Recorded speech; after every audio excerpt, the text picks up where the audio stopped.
Radhe Radhe. So in this series of lectures, today we have Sushree Diwakari Devi ji giving us a pravachan. Sorry.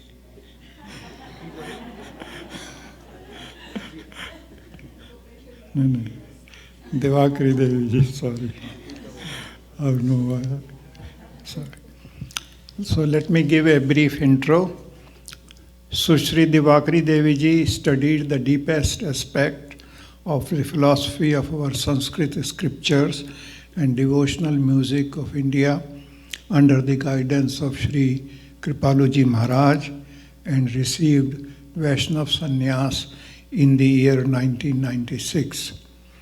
Since then, she has been providing inspiring satsangs throughout the United States, New Zealand, Ireland, etc.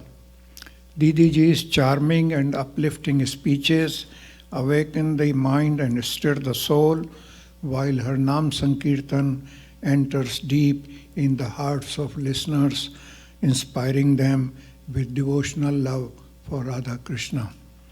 I request all of you to please listen to her discourse very attentively, and please put your cell phone in the off mode. Now, as a token of our respect for Didi ji, I request Misha Sharma to offer her a bouquet.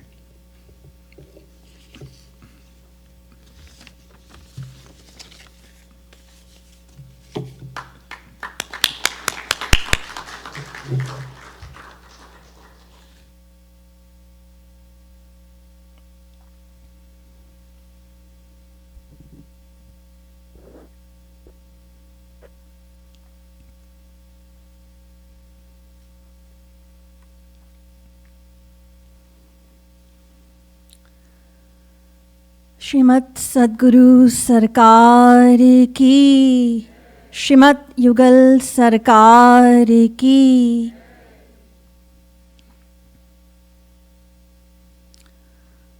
गुरु राधना दिश्च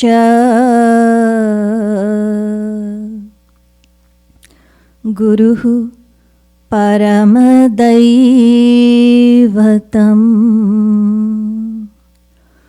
गुरोः परतरं नास्ति कृपालु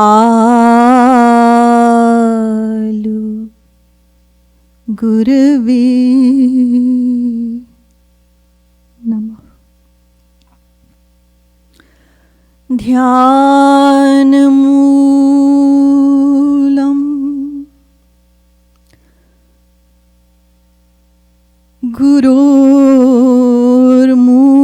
गुरोर्मूर्तिः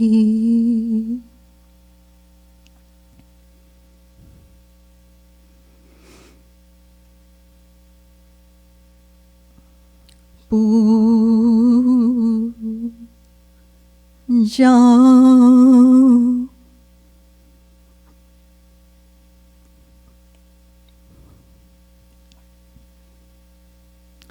मूलं गुरोर्पदम्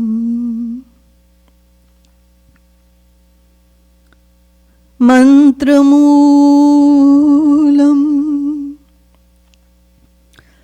गुरोर्वाक्यम्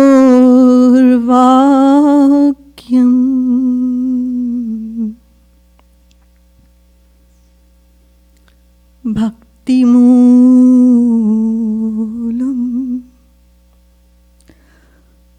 गुरोर्कृपा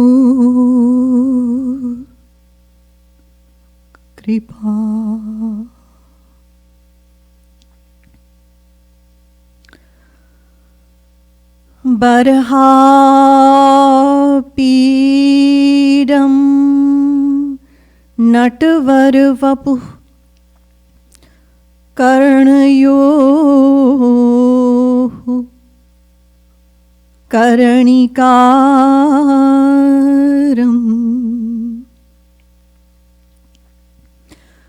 बिभ्रद्वासः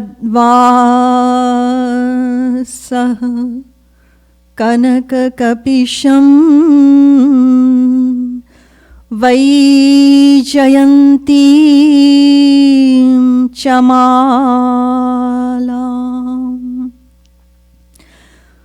रन्ध्रान् वेणो rather सुधया पूरयन् गोपवृन्दैः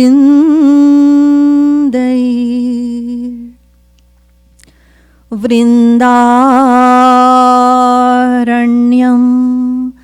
स्वपदरमणं प्राविशद्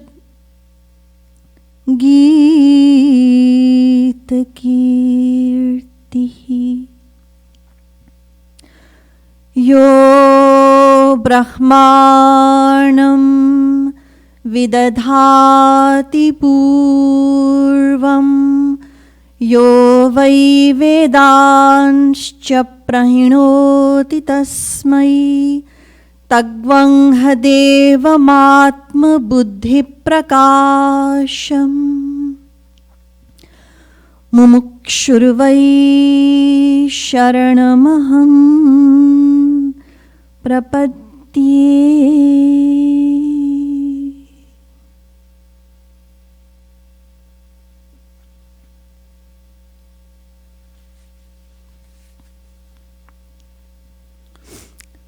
We'll chant for a few minutes. Bhajo giridhar Govinda Gopala Bhajo giridhar Govinda Gopala Bhajo giridhar Govinda Gopala Bhajo giridhar Govinda Gopala Bhajo giridhar Govinda Gopala Bhajo giridhar Govinda Gopala Bhajo giridhar Govinda Gopala Bhajo giridhar Govinda Gopala Bhajo giridhar Govinda Gopala Bhajo giridhar Govinda Gopala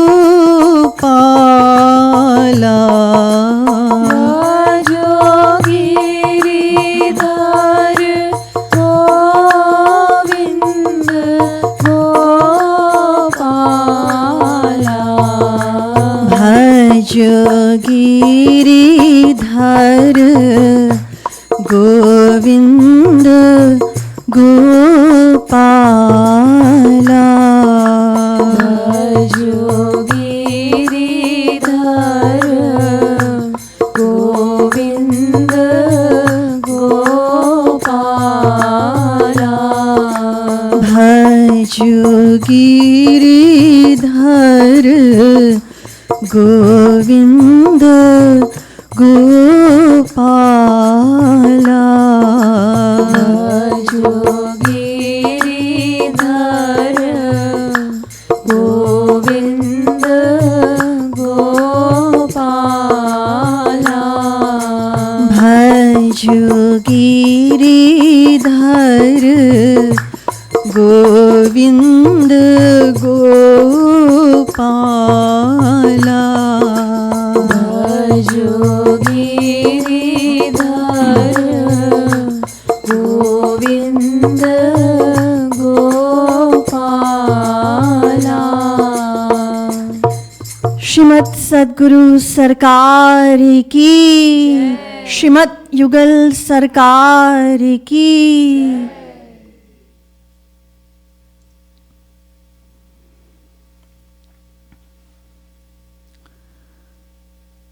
Respected devotees of Sri Maharaj Ji, respected viewers, Radhe Radhe to all of you.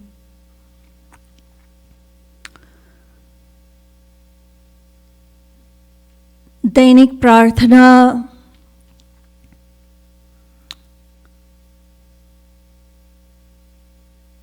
the daily prayer we recite before or at the beginning of every satsang is among the innumerable divine treasures Sri Maharaj Ji has bestowed upon us souls to uplift us from our sinful state, to elevate us to the highest attainment of divinity. Starting tonight, for the next 7 evenings, I am going to make a humble attempt to elaborate on the verses or the lines of the Dainik Prarthana with Sri Maharaj Ji's grace.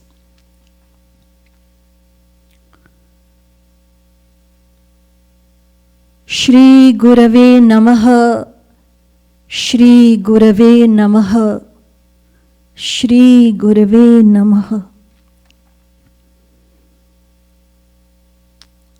The meaning of this verse is, I prostrate to my Guru. Shri Guru Charanon mein Govind Radhe sir ko hi nahi मन को भी झुका दे. Radha Govind Geet. Prostrating to our Guru isn't about placing our head at his lotus feet. It is about placing our heart with a feeling within us. We make a vow of surrender. I surrender my heart and mind at your lotus feet, and I will heed your teachings. With that feeling, I prostrate to my Guru. The greatest evidence of God's grace in an individual's life is association with a God-realized personality. The Bhagavatam describes in a beautiful verse who a saint or a divine personality is. Na chalati bhagavat padaravinda lavani mishar dhamapiyah sa vaishnavagriyah. He whose mind does not leave the refuge of Sri Krishna's lotus feet even for a fraction of a second is a saint. It means that a saint's divine mind is ever absorbed in the divine love of God. God and saints are known to be causelessly merciful, causelessly compassionate.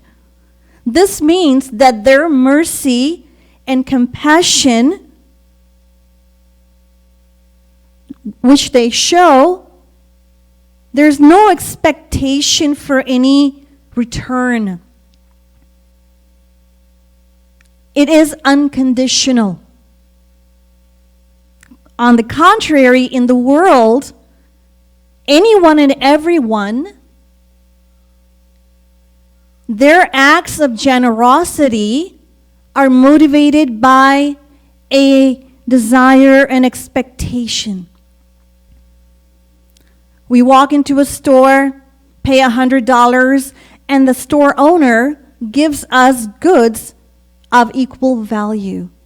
We make an online purchase, and we make the payment, and the goods are delivered to our door.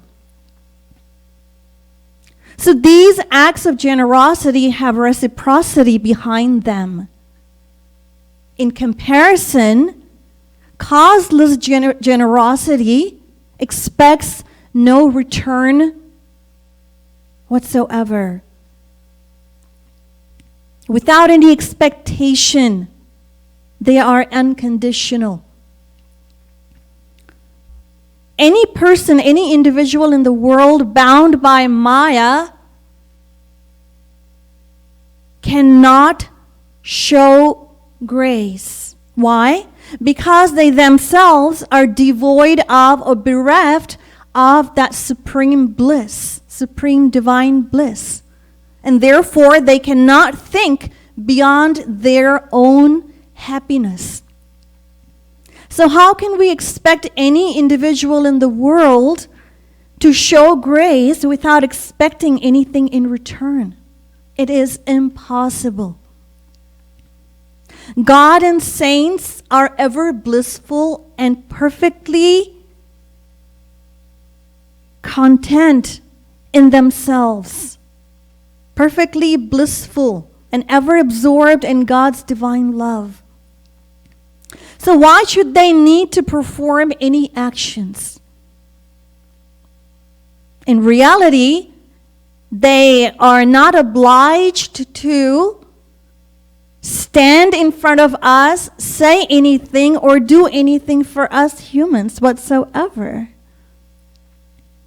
Our scriptures tell us, Tasmin stajjane bheda bhavat, that God and His saints are one. We can understand the situation of God and saint in this way. If we take the individuality of a saint into consideration, it is said that God dwells within the saint and the saint dwells within God. And if we take the whole divine phenomenon into consideration, if we take that into consideration, then it is said that God and saints are not two, they are one in two forms. And God's divinity, it manifests through the personality of the saint. And again, if we take the saint's divine state into account, he is such a personality who is ever absorbed in divine love, and God is the director of all of his actions. And if we take the divine nature of the saint into view, then it is said that he is God's grace in form, and all of his actions are only to grace the souls. So, if such a personality were to come before us, stand before us, if such a personality was approachable to us, what a great fortune that is. What prize did we pay or have we paid to be granted such privilege? Even in the world, anyone with a high reputation, caliber, status, wouldn't want to interact with anyone inferior to him, no. He wouldn't even want to look at that person.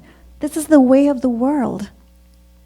And yet, saints who are grace, God's grace in form, and God, yes, the Lord of innumerable Brahmans, one who possesses infinite divine knowledge, divine bliss, divine love, yes.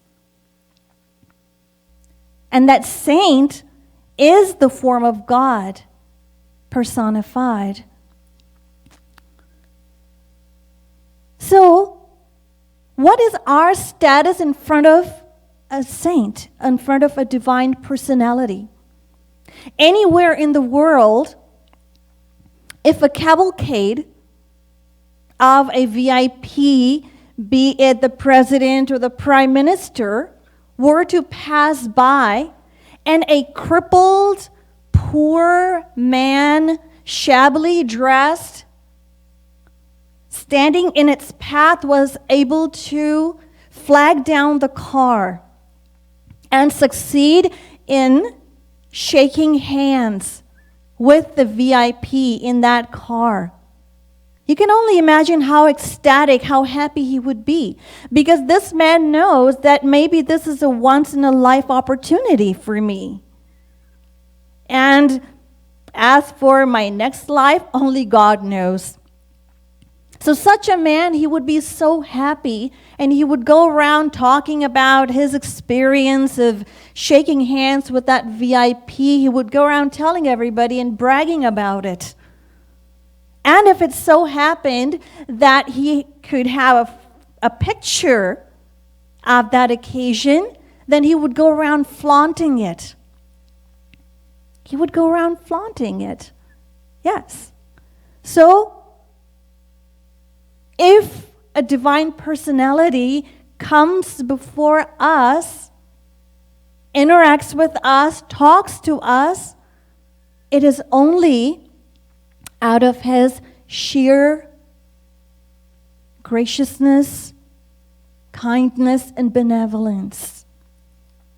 However, to gain benefit from such association is only possible through contemplation, repeated contemplation, meaning that if we had the great fortune of having received the vision of a divine personality, we should be gratefully ecstatic and thrilled.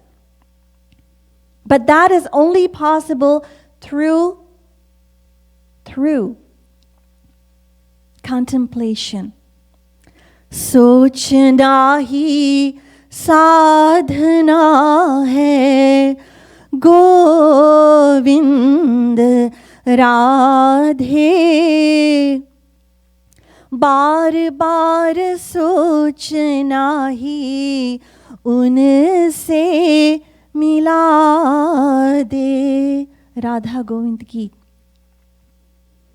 And in addition to receiving the vision, if we had an opportunity to closely associate with such a personality, then even the greatest authorities of knowledge and intellect in this material world, Saraswati and Brihaspati, would not be able to describe the glory of our great fortune.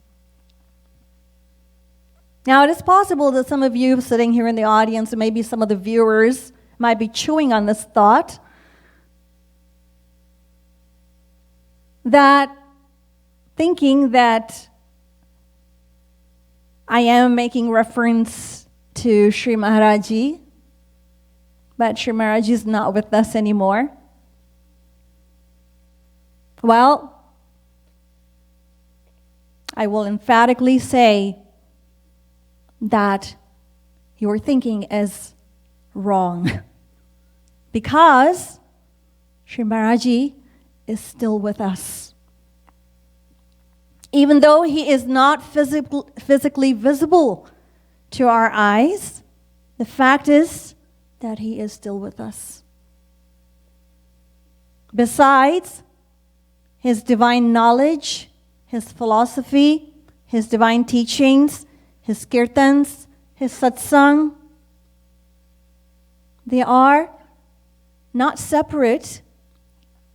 They are Sri Maharaji's identity, a direct representation of Sri Maharaji's divine personality, his divine dignity. And if this, what I just said, is not impressive enough, listen to this. Sri Maharaji's own words. In Sri Maharaji's own words. Mere priya sadhak, Hari Guru sada sarvatra hai, aisa hi mano. लीला संवरण की बात कभी मत सोचो, मैं सदा शरणागत के साथ रहूंगा, तुम्हारा कृपालु. My dear devotee, always bear in mind, always believe that God and Guru are all pervading. Sada, always, sarvatra, everywhere. Never entertain the thought that my leelas on this earth have ended.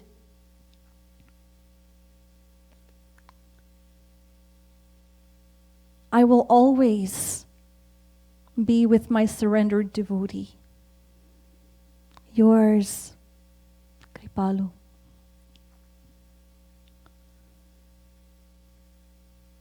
Now, after having received this, the treasure of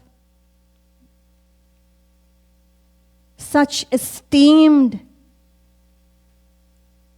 association,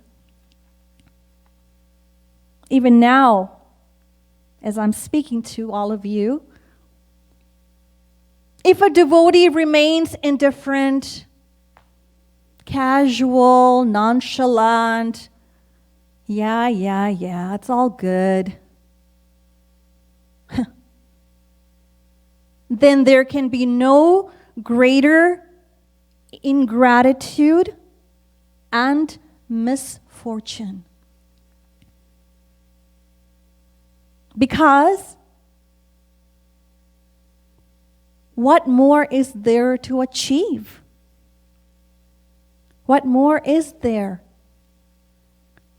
The divine vision that we have received and all the other devotional treasures that we have, no amount of devotional practice could possibly qualify us to receive.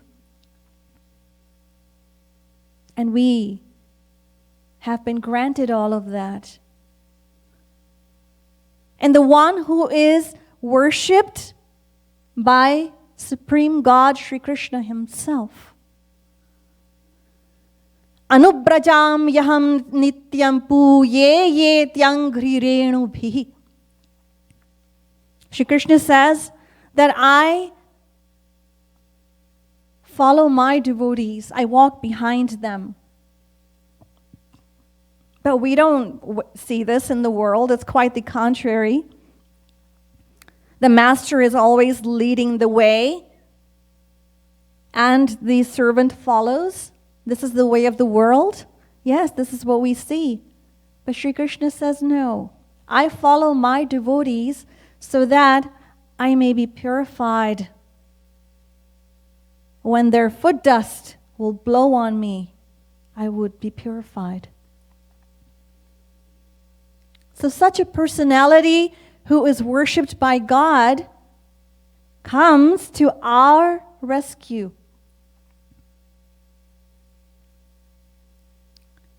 There was once a saint living in a jungle, in a hermitage.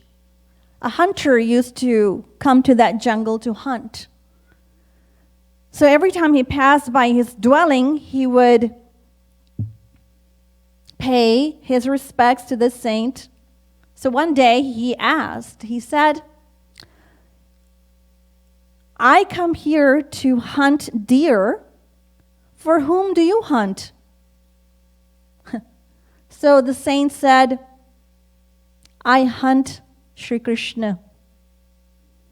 And he began crying loudly. So the hunter said, oh, but why are you crying? Tell me what he looks like, and I'll go catch him for you. So the saint described the enticing beauty of Sri Krishna, that his complexion is like the young rain-laden clouds. He is Tribhangi Lal. His body is elegantly curved in 3 places. He wears a peacock feather diadem, and he holds a flute in his hand. So the hunter said, rest assured, I will go catch him, and I promise I won't even drink water until I get him for you. So what he did was he spread the net on the ground, and he sat down. 3 days passed in anticipation, but to no avail. Overcome with compassion for the hunter, Sri Krishna willingly came, he appeared, and playing on his flute, he willingly got caught in the net. So the hunter, when he saw, his gaze was fixed on the stunning beauty of Sri Krishna, and his eyes began to tear. When he regained consciousness, he remembered the plea of the saint, and he started screaming joyfully, oh, the prey is caught, the prey is caught. So glancing over at Sri Krishna, he said, okay, so you kept me hungry for 3 days, and now that you're caught, you're trying to pull your magic on me. So just like he would an animal, he threw Sri Krishna over his shoulder and brought him to the saint. And he said, here's your desired prey. So the saint was astonished. And when he saw, what he saw was Sri Krishna was smiling through the net. Inside the net, he was smiling. So the saint, very humbly, he said to Sri Krishna that I did everything possible to find you. I left my home. I did so much worship. I offered so much worship. And yet, I couldn't find you. And this hunter, he won your favor in 3 days. So Sri Krishna said that his selfless love and faith in your solemn words enslaved my heart, and therefore I could not resist coming to him. I could not resist coming to him.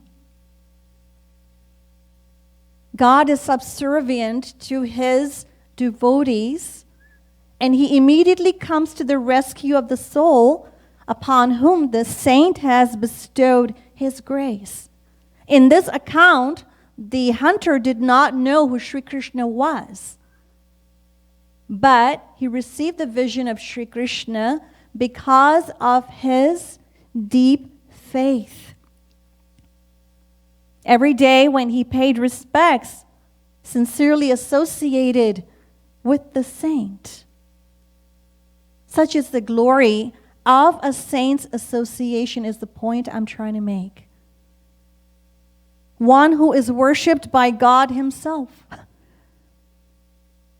Once Sri Maharaji asked his devotee, why are you so gloomy. You have this gloomy look on your face.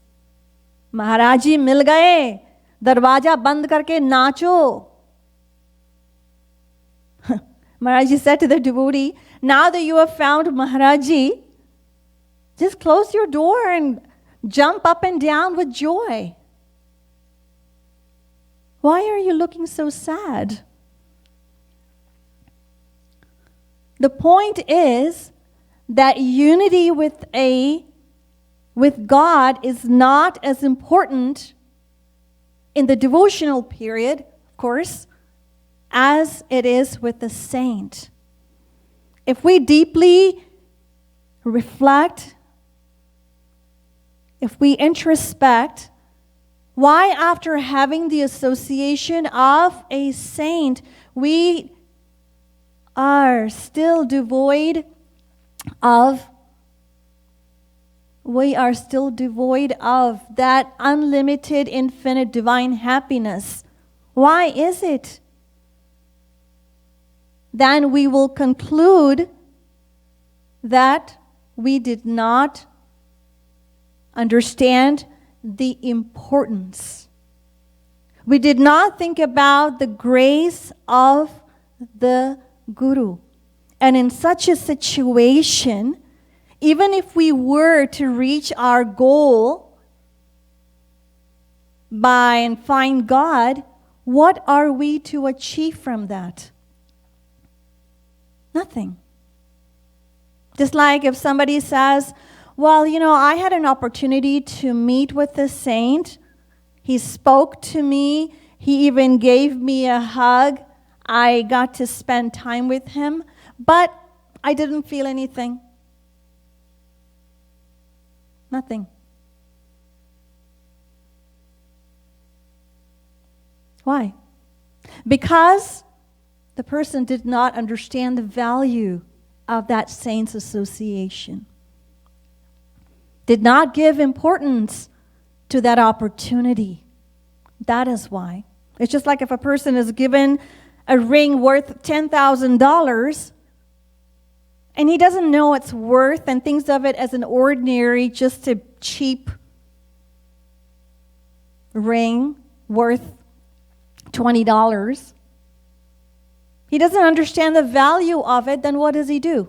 He just leaves it here and there.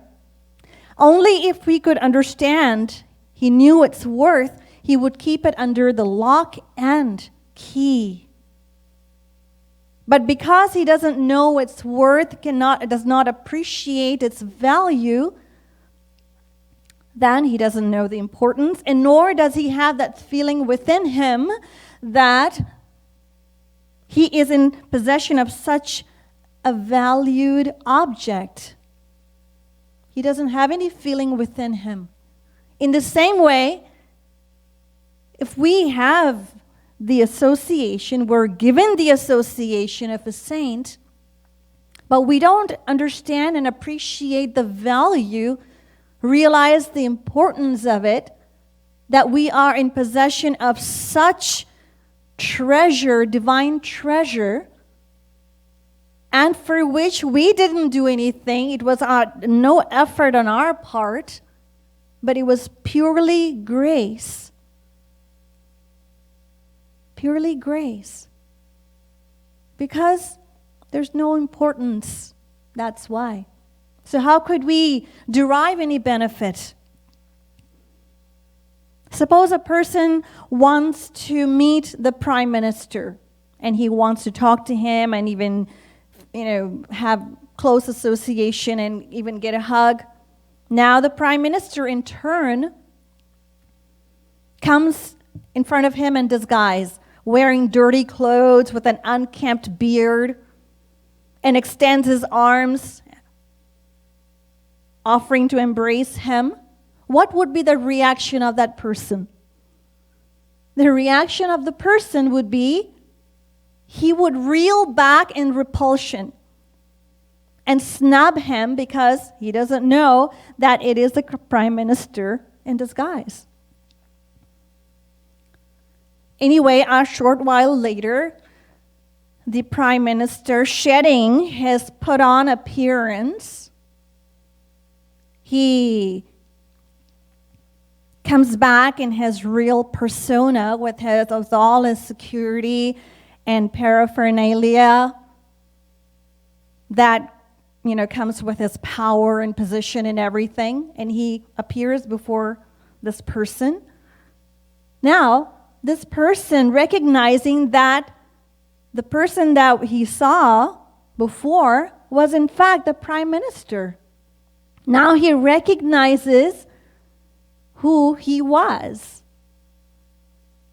Now he recognizes, so he yearns to feel close to him, to touch him. Yes.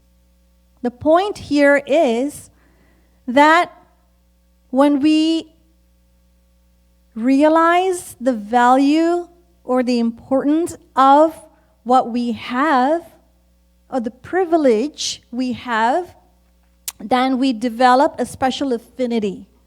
We develop a special attachment to that personality. And so long as we're ignorant, we're not able to derive any benefit. It's really that simple.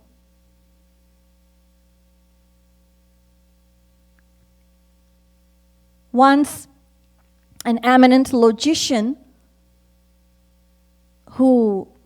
he came to Mahaprabhuji and he said, Mahaprabhuji, I've been in your company for so long, but I've always criticized you. I'm a reputed logician. I'm extremely skeptical and my mind is full of doubts. And even when I've thought of surrendering to you, my mind has troubled me and all these thoughts rush into my mind. Well, he's a saint, but you know what? I don't think he's a saint. And look how he's behaving. Well, he's definitely a special soul for sure. So I have not been able to surrender to you. So Mahaprabhuji said to him that the person with doubt and mistrust in his mind will be liberated very late. It will take a long time for him to be liberated. So the man asked, how long will it take? How many lifetimes? So Mahaprabhuji said, it will take you as many lifetimes as leaves on that tree. He pointed to a peepal tree. So the man was the words that came out from Mahaprabhuji's lotus lips. The mind of this man shifted from being doubtful to now having faith in what Mahaprabhuji said to him. So Mahaprabhuji, observing his faith, the faith of this man, he changed his statement. And he said that you will be liberated in this very lifetime. Now this man was joy and delight knew no bounds for this man. He was ecstatic. He was so ecstatic. Gradually his faith grew to such a limit that Mahaprabhuji again changed his statement and he said, you will be liberated today. And now think about it. Mahaprabhuji is the same personality. Same personality. The man was the same. So what happened? Did he do anything out of the ordinary? Did he offer anything special to Mahaprabhuji? No. He simply realized the immense value of Mahaprabhuji's words. The same words that Mahaprabhuji spoke even before, but he had he developed that strong faith in his words. The point is that the more we accept the importance of what we have in our life right now as devotees on this path, the more benefit we will derive. That is the point I'm trying to make here. So, realizing grace is the highest kind of sadhana that an aspiring devotee can practice. Just realizing the grace. That's it. If we harbor doubt in our mind, if we think that our guru is acting indifferently, then we should know, we should keep this kind of meditation far from us. Far from us. Because even though we may not feel within us that we belong to him, the fact is that he is still ours, and accepting him as ours is entirely in our hands alone. So realizing the grace. Sri Maharaj's dissension is packed with experiences of devotees, of his devotees, and those experiences are a direct reflection of Sri Maharaj's divine grace. And I'd like to share a couple of them with you tonight. Once, a couple from Kanpur, they were introduced to Sri Maharaj's satsang through a pracharak's program, through a preacher's program. And so they expressed an inclination to meet Sri Maharaji, and so they accompanied the pracharak Didi and went to Mangar Dham.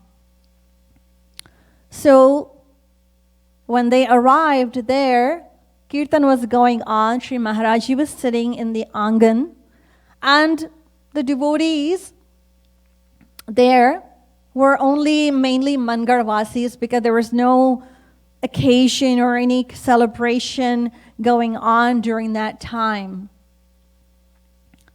So when they finally came before Sri Maharaji, they had a unique experience of Sri Maharaji's grace. They had an experience of Sri Maharaji's grace, and so both the husband and the wife, what they saw was that the jyoti or the light that they were worshipping for years before they met Sri Maharaji, they saw that that light was emanating from Sri Maharaji's chest, from Sri Maharaji's personality. It was radiating.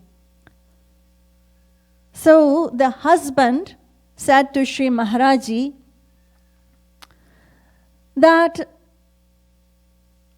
Maharaji, why did you take so long to give me your darshan? He was overwhelmed with a heavy heart. He spoke to Sri Maharaji in these words. That why did you take so long to give me your darshan? You have accepted so many souls as your own, but what about me? Am I not also your child? So Sri Maharaji, and he also said, he urged everyone that was sitting over there, and he said, Inko pehchano. Ye kaun hai? Recognize him. You people are not recognizing him, who he is. Identify him. So everyone there, their heart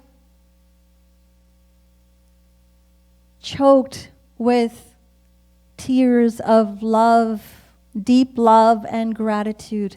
And Sri Maharaji just sat there with a loving composure as if he didn't know what was going on. And he just sat there. Such is the glory of Sri Maharaji that when he sees the tears of a devotee, he feels compassionately troubled. And how blessed those souls are whom Sri Maharaji found, and even more blessed are those souls who are sold on Maharaji forever and ever. There's another account depicting Sri Maharaji's grace. There was once another family that came to Sri Maharaji, and before they met Sri Maharaji, it was a practice, the wife, they had a deity of Radha Krishna, so the wife, she used to scrub and give the deity, just as a way of like giving it a bath and cleaning it. She used to scrub the deities of Radha Krishna very hard with ashes from fire. You know, when there's a wood fire and the powder that remains after the fire is cooled off.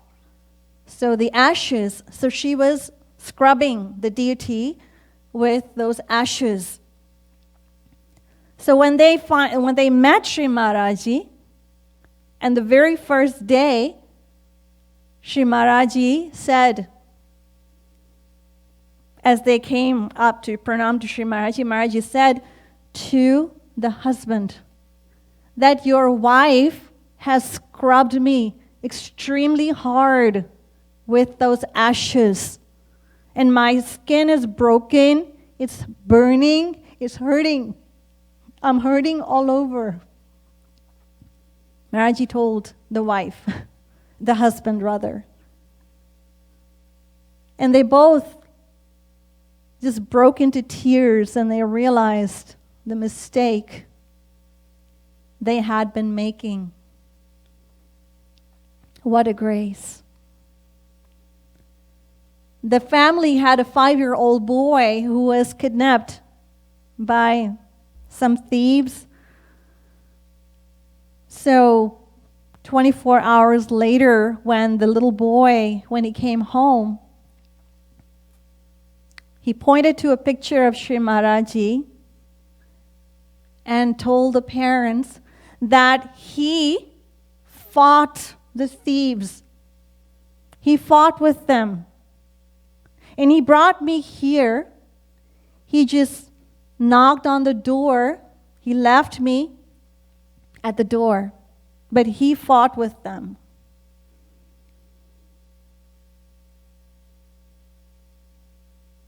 This is grace. And thinking about this grace is the highest form of sadhana.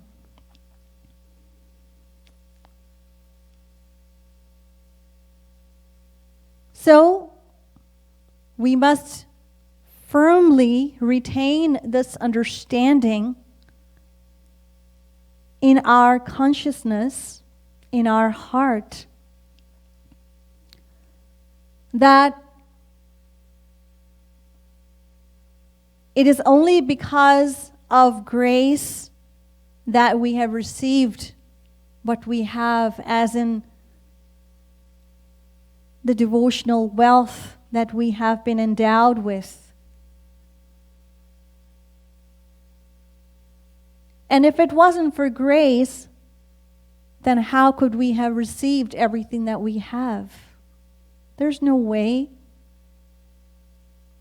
we would stand no chance. So, realizing and understanding and accepting this as the greatest evidence of God's grace, we should have complete faith in our relationship with our Guru. And then our Guru's bond with us will strengthen, and ours will strengthen also. And this way, one day our heart will reach a state where we will be ecstatically remembering and imbibing that grace in the form of the divine darshan of our Guru. This is the meaning of Shri Gurave Namaha.